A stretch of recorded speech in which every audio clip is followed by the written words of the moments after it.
Brittany, the disagreement between Covenant Health and Blue Cross Blue Shield boils down to money, and it's not an unusual negotiation. In fact, Covenant reports it's something Blue Cross has done 7 times with different health systems across the state this year. The problem in this case lies in the lack of response. Today is day 13 that we have not had a response from Blue Cross. A 7-month negotiation coming down to the wire. Covenant Health and insurance provider Blue Cross Blue Shield have just 1 week to reach an agreement, or the hospital will no longer be considered in-network. The number one question that people are going to say or ask is Covenant being greedy? Like, is this because Covenant is being greedy and, and is walking away from the table, in a fashion? And the answer is no. Covenant Health reports the negotiations began in December when the hospital system asked Blue Cross to increase its reimbursement for what it describes as vital healthcare services. These are rates that when we look nationally and in the state, we feel like are fair reimbursement. And just to give an example of that, like the most concrete way that I can say this is, if I negotiate a better deal with Blue Cross Blue Shield, not one person in this entity makes any more money.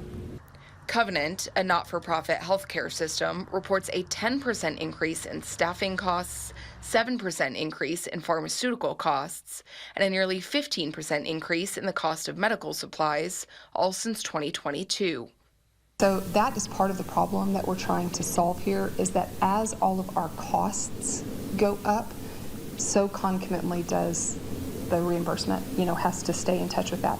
Blue Cross Blue Shield, the biggest insurance provider in the state, currently covers more than 140,000 patients across 20 area counties. In a statement, the company tells us it understands the cost pressures hospitals are facing, but must also protect the interests of its members and customers who are facing similar pressures.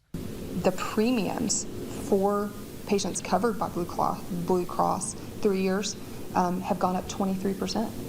So they're charging the patient and companies more to have the coverage.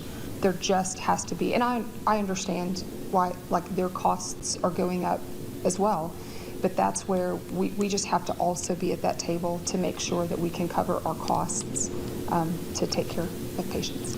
Again, both Covenant and Blue Cross Blue Shield tell us they are committed to reaching an agreement, but they must reach one by July 31st or the changes will go into effect August 1st. Covenant urges you not to change your doctor in the meantime.